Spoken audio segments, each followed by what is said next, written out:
Hi everyone. So as you may have seen, my duo and I, the Snazzy Rock, just got a clear of DUO Totems. We're the second team to get this done, but it is arguably, and in my opinion, definitely the hardest non-solo low man challenge in the game right now. So I wanted to make this video to just kind of explain the strats behind it because I think it's really fun, and I want more people to get into this challenge because I think there's a really big learning curve to it. There's a lot of kind of hidden mechanics in this duo, so hopefully I'll do a good job here of just breaking down all of them and telling you how you can do this. Because like I said, I think this is a really fun challenge and more people should do it. So to structure this video, I'm going to split it into 4 sections. I'm going to start by talking about the brand and the getting stacks process, the actual progressing the encounter portion of the duo. And then I'm going to talk about the delay on the totems, which may not be immediately apparent, but you'll notice if you watch the duo that every single time the person on left gets to the totem, they intentionally wait a few seconds to step on the plate. So I'll explain everything that has to do with that. And then I'll explain in one kind of big section all the lines, the movement that you have to do between the different places in the encounter, why we're using trip mine nades and the loadout in general, and then just how to kill the knights quickly and the unstop efficiently. And then last, I will just talk about the consistency portion of this encounter, which is what makes it so hard. Okay, so without further ado, I'm going to get into the first section here, which, like I said, is going to be about the brand and the general stack rotation. So before I do that, the very first thing is when you start this encounter, it's very important that you get Devour. It makes this whole thing way easier. We don't really have to worry about healing throughout the encounter too much because we have Devour for the entire thing. So we're going to get 22 seconds of like max timer Devour through secant filaments. So I'll just give you real quick the breakdown of how you do this quickly every run. You have one person, that's me in the top left. This is Dabs' POV. You have one person swap to Void with Empowering Rift and secant filaments. You have one person stay on Well of Radiance from the last run that you just wiped, and you have them be on Apotheosis Veil. They pop their super. Let me mute this. They pop their super and give the Void player their Rift back, and then they also swap to secant filaments on Void. The player that got their Rift back places the Rift, and then both of you swap to your Solar Loadout, and now you have 22 seconds max Devour. It sometimes starts at 16, sometimes starts at 10. I honestly don't know why, but either way, it goes all the way up to 22. So the first thing that you're going to do is this. We're going to call this Dab's POV right here. We're going to call it player 1, and we're going to call my top left POV up here player 2. So the first thing that's going to happen is player 2 up here is going to stand on the top right platform and kill both the wizards and the right knight. And after they do that, they're going to pick up the brand claimer that the right knight drops. Player 1 that we're looking at on the main POV here is going to start by just killing a couple ads in the middle to extend the Devour timer, and then they're going to come over to here to the left side and they're going to pick up the brand. So this is going to be the only brand that we use for the entire encounter. We're only going to use the left brand. And after they pick this up, they're going to get on the totem. They're going to do a little delay, which I will explain in the next section. And then they're going to start killing ads. So one quick note before I say more about killing ads. I don't know if everyone knows this, but the left brand only gets stacks from killing Taken, and the right brand only gets stacks from killing Hive. So for the left brand, the brand that we're going to be using through the whole encounter, you only get stacks from killing Taken. So you're going to actually use that to your advantage to just when the Hive Knights start showing up, you get to kill them for Devour extensions and for special finishers. So it's actually super nice that it works that way. But yeah, with that out of the way, both players, when they're on left side with the brand in hand, like Dabs is right now, are going to get 8 stacks. So 8 stacks is the number we choose because A, it gives the most optimal pace to the encounter. If you do more, you start spawning a ton of knights really quick and it gets really hectic very fast. But 2, more importantly, it gives the perfect amount of time for the person dunking the stacks to be able to actually jump up, grab their brand claimer, and head over to the right side, which you see Dabs do right now. Okay, so on to the next part, what I am calling the crux of this duo, the totem delays. So mistakes on this part is going to be what causes most of your wipes, and there are 3 different parts of it to learn. So I'm going to start by talking about the kind of like, I guess the hardest one to understand and the one that's going to be the most common, which is just the normal delay. So you're going to do this every single time a player is on left side. Every time a player hits left totem, they are going to do this delay. So the way it works, as you know, when you're in this encounter, the totem starts glowing red. It gets angry and it starts to play its wipe mechanic. The Annihilator Totem debuff pops up at the top of your screen, and a couple seconds later, the fire team wipes. So something interesting happens when both the left totem and the right totem are in the process of playing out their wipe animation from the Annihilator Totem debuff. When you have both totems going off, one of them has what I like to call wipe priority. So one of them is going to wipe sooner than the other one. And that wipe priority plate is going to be determined by which one was stepped off of first. So if you have one person on left, one person on right, and the left guy gets off a second before the one on right, the left totem is going to have wipe priority. So what that means is, again, if both totems are doing their Annihilator Totem debuff wipe at the same time, if a player gets on left side, it's going to delay the wipe of the right timer by a couple seconds. And the reason that happens is when that Annihilator Totem debuff pops up on the top of your screen, the game kind of cues a wipe mechanic, which will happen a couple seconds later. And that cue cannot happen for both totems at once. So again, let's say the left totem has wipe priority. If the left totem has wipe priority, even if you stand on right plate, and I'm going to show this in a second, it won't matter. It will not stop the wipe timer. It will just wipe you anyway because the left one has wipe priority. But if you stand on the left totem while it's in that queued animation that takes a couple seconds to kill you, the right totem has still not started its queued animation. So what that means is, imagine that both totems are about to wipe you. The left one has priority. You stand on left, and then all of a sudden, its wipe animation stops, and the right one is like, oh shit, I'm angry. I'm supposed to be wiping you right now. And it starts its couple second animation, which gives the person who's doing that tide a couple extra seconds to make it to the totem before it wipes. And that is what makes this entire thing possible. So when the person on left gets there and they wait a few seconds to get on the plate, what it's doing is giving the right person a couple extra seconds to get to their plate because it's delaying.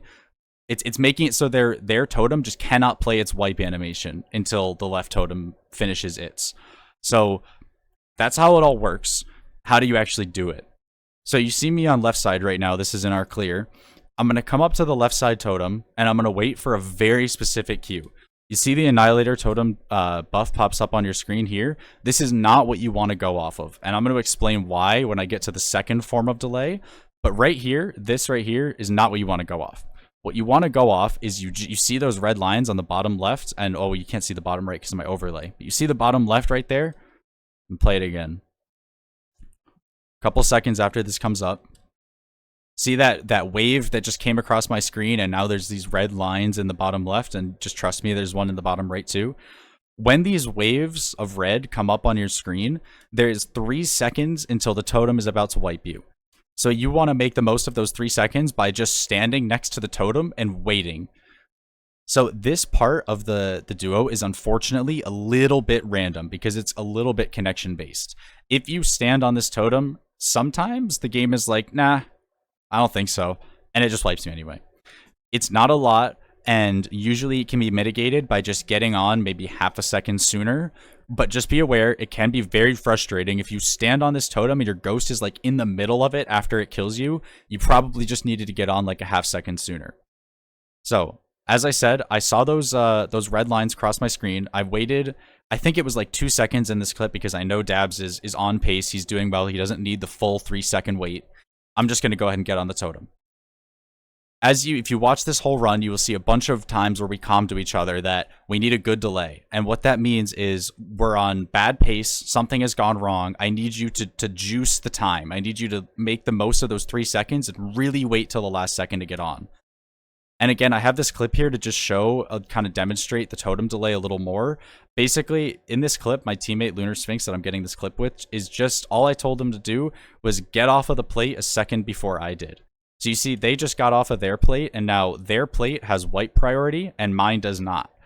So now we're just basically both waiting right now for our totems to get the Annihilator Totem thing. You see, we both get it, but Lunar's totem got it before mine. So I'm going to stand on this plate. You hear the clink, nothing happens. It's because the right totem has wipe priority. So that, again, is the crux of this duo. That is the thing you're going to need to master to get this done. But again, use those lines as your cue, and you should be good. Okay, so the other two forms of delay are pretty minor compared to the first one. I'm only going to cover them briefly. The first one I just call random delay. It's basically when this period of time that exists between the Annihilator Totem debuff popping on your screen and these red lines coming is a little bit RNG. Sometimes it takes really long, and it's strictly beneficial. It's just kind of random. We don't know if there is a cause. We don't know what it is, but just wanted to throw it out there. It'll sometimes happen to you. It's just a nice thing that gives you some time. Again, totally random as far as we understand. The other thing is sorting onto the plate, which is what I'm going to call the plate registration delay. It basically just means that when you sort onto the plate, either by left or right clicking without eager edge preferably, you will delay the registration of you hitting the plate even further than you already have. So I'll do it right here. I'll just sort onto the plate. You see it takes like a nice extra second to register. It'll just give you even more time if the person on the other side is really slow. And that's something they'll have to come to you, just like, hey, I'm really slow. And you do this to give them a little bit more time. Just be aware it is risky because you are giving yourself, you're making it take longer to register that you're here. So my connection was pretty bad. I didn't do this too often because it just, my registers already weren't instant, but Dabs were, and so he did this a lot more than me. But yeah, this is going to be your third form of delay. All right, so the next thing I want to talk about, the third part, is kind of just the run itself. So it's going to be the rotation that you go through. It's going to be the trip mine grenades for killing the wizard, which I should probably put on right now so I can show you. And it's going to be the knights and unstop. So I'll go ahead and rally real quick. So as I mentioned at the very start, the early rotation starts with player 2, the one I did in our clear, starting up on the platforms, killing the wizards and killing the right knight, and then dropping down to the right totem. The left player picks up the brand and goes to hit the delay that we just talked about on the left totem and starts to get 8 stacks. So what happens then? So the part I left out originally from this right person roll is they're going to kill a wizard, kill a knight, and then throw a trip mine grenade at the door. Then they're going to pick up the brand claimer and they're going to go over to the right side. And I'll cover this line in a little more detail in a second. But that's the first part. You're going to sit here killing ads until you... You're going to sit here killing ads until you hear the right totem fully click. So if you've ever done trio totems, then you know the way that you do it is... the way you do solo left side is you stand on the plate until it's clicked, so it's fully gone back to like its completed state. If you don't hear the click, just turn your game sound up. But that's when you're going to want to leave. And that's when your teammate is going to want to leave as well. And there's something pretty important here that may not be obvious when you're watching the clear. But because of that whole white priority thing that we talked about earlier, we need to make sure that the left player is always the person that leaves their plate first. So theirs has white priority, and we can always do the delay on that side. So the right person, when they hear their totem click full, they're going to call go, and they're going to wait about a second. So the left person, when they hear go, they're going to immediately leave their plate, and the right person is going to wait about a second and then leave theirs. They're both going to meet up in the middle, where the left player is going to dunk their stacks, and the right player is going to steal the brand from them and go over to the left totem. So again, I'm going to show all the eager edge lines in a second, but right person comes in, picks up the brand, goes to left. The person who is sitting here on the plate dunking stacks, dunks their stacks, kills the knight. You can throw a trip mine at the door from here if you want, or you can do it after you pick up the brand claimer. But after they dunk all their stacks, they're going to pick up the brand claimer and go to right side again. And that is the entire loop. So the reason we are using trip mines is because it insta-kills the wizard as she comes out of her door. And that allows us to never kill a wizard while we are in middle. Basically, that is what is allowing us to both be picking up the right brand, is that every single time we pick it up, we throw a nade at the door and it insta-kills the wizard while we're on our sides. So when we come into mid, we just kill the knight, we jump up, we grab it, and we leave. The next thing I'll talk about is the unstops. The unstops, just for a refresher, they spawn at 50, 150, and 151. Or, sorry, 50, 100, 150. One thing that you may not be aware of is that they don't actually spawn at those exact numbers. They spawn at 1 over. So at 50 stacks exactly, which is what you will hit from doing the 8 per player rotation. I think it's on the, what is it, the 5th? I don't know. I don't want to think about it. On one of the rotations, you will hit 50 stacks, and it'll be exactly 50, and the unstop will not spawn. He spawns at 51, 101, and 151. So just something to be aware of. When he spawns, here's the way you want to do it. The left person comes in. They shoot one shot of mint at their knight. The right person comes in. They're standing right about here. They shoot one shot at the knight. That kills it. The left player is on their plate dunking stacks. They ADS with the sidearm right where the ogre is about to spawn. I recommend doing a loadout swap to something with the sidearm and the energy slot for this specific period when you know it's coming. So they ADS, they stun it, they shoot one shot of mint. The left player, or the one who's coming from right going to left, also shoots one shot of mint. That kills the unstop, that kills the knight, and then you just go about the rest of your jobs. The player on the plate gets the buff and go. The other person goes to their plate. It's that simple. So the last thing to cover in this section is the actual eager edge lines themselves. So the first thing I'll start with, and I might have to wipe here a couple times because I'm doing this live, but whatever. The first one, like I said, you throw your nade as you jump off the edge, throw it at the door. You land right here, and you just do a simple Eager and Icarus dash. Eager tracking is, of course, way better this season, but you do always want to just look up just in case, because there are pretty much always ads right in this general area. But it's pretty simple. Look up and dash. You make it to the plate. From the plate, you want to be standing on the back half of it. You can stand on either side. I like to do right. Aim for the left half, do an Eager, jump off the ground, and Icarus as you cross under the roof that I just died under. That's going to send you right into the mid plate. I'll do it again in a sec.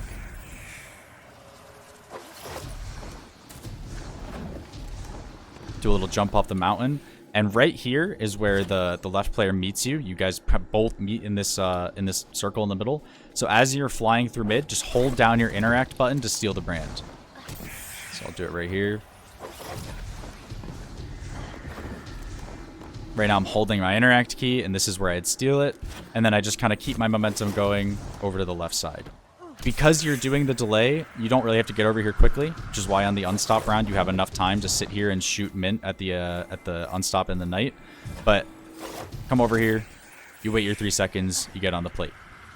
From here, just do a little jump, Eager forward, dash on the right. Again, just kind of do a little hop up the hill, and you land perfectly on this back half of the plate, which is why we're aiming for the right half. We just like to aim to land right on this side of the plate. So that covers all of the lines that you're going to be doing normally. There is one more thing I'd like to cover, which is the backup strat.